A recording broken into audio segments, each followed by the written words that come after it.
ಗೋಪುರಗಳು ಅಂದರೆ ರಾಜಗೋಪುರಗಳೆಂದೇ ಹೆಚ್ಚು ಜನಪ್ರಿಯವಾಗಿ ಕರೆಯಲಾಗುವ ಮಹೋನ್ನತ ಎತ್ತರಕ್ಕೆ ಏರಿದ ರಚನೆಗಳು.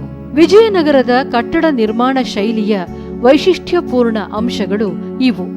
ಇಲ್ಲಿ ಅಳವಡಿಸಿಕೊಳ್ಳಲಾಗಿರುವ ಕಟ್ಟಡ ನಿರ್ಮಾಣ ಶೈಲಿಯು ಭಾರತೀಯ ಕಟ್ಟಡ ನಿರ್ಮಾಣವನ್ನು ಕುರಿತಂತೆ ಬರೆದ ಲೇಖಕನಾದ ಪರ್ಸಿ ಬೌನ್ನ ಪ್ರಕಾರ ಇದು ಜನರ ರಸಾಭಿಜ್ಞತೆಯ ಆಕಾಂಕ್ಷೆಗಳಿಗೆ ನಿರ್ದಿಷ್ಟ ಸ್ವಾತಂತ್ರ್ಯದಿಂದ ಕೂಡಿದ ಅಭಿವ್ಯಕ್ತತೆಯತ್ತ ಹೆಜ್ಜೆ ಹಾಕಿ ಹೆಚ್ಚಿನ ಪರಿಪೂರ್ಣತೆಯನ್ನು ಅನುಭವಿಸುವ ಜೀವನವನ್ನು ಪಡೆದಿರುವ ಸಂಕೇತವಾಗಿದೆ.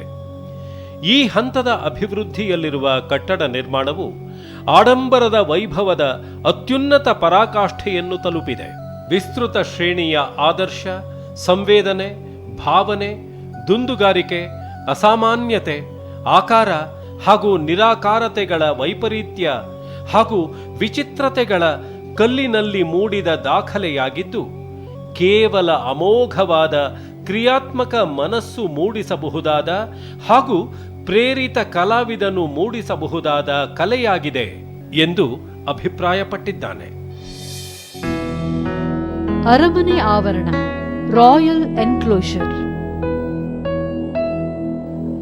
ವಿಸ್ತಾರವಾಗಿರುವ ರಾಯಲ್ ಎನ್ಕ್ಲೋಷರ್ ಅಥವಾ ಅರಮನೆ ಆವರಣ 95,000 ಚದರ ಮೀಟರ್ ವಿಸ್ತೀರ್ಣದ ರಾಜರ ಕೇಂದ್ರ ಬಿಂದುವಾಗಿತ್ತು. ಹಿಂದಿನ ಯುಗದ ಹಲವಾರು ಆಸಕ್ತಿದಾಯಕ ಅವಶೇಷಗಳೊಂದಿಗೆ ಇಲ್ಲಿ ಹರಡಿಕೊಂಡಿದೆ. ಅಲಂಕೃತ ಅಧಿಷ್ಠಾನ, ನೀರು ಪೂರೈಕೆ ವ್ಯವಸ್ಥೆ, ವಿಶಾಲವಾದ ಪಡಸಾಲೆಗಳು, ಗುಡಿಗಳು, ವಿವಿಧ ಮಾದರಿಯ ನೀರಿನ ಸಂಗ್ರಾಹಕಗಳು ಅಂದರೆ ಟ್ಯಾಂಕುಗಳು ಮತ್ತು ಇತರ ಅವಶೇಷಗಳು ಉತ್ಖನನದಲ್ಲಿ ದೊರಕಿವೆ. ಅವುಗಳಿಂದಾಗಿ ಪ್ರಾಂಗಣವು ಪ್ರಸಿದ್ಧಿಯನ್ನು ಪಡೆದಿವೆ.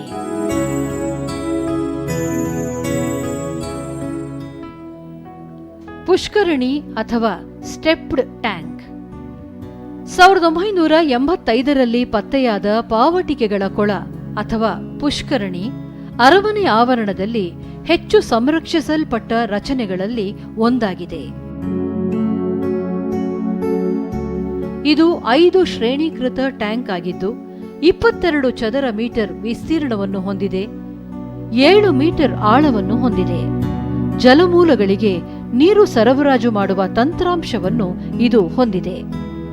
ರೇಖಾಗಣಿತದ ದೃಷ್ಟಿಯಿಂದ ಬಹಳ ಗಮನಾರ್ಹವಾದ ಪುಷ್ಕರಣಿ ಇದು.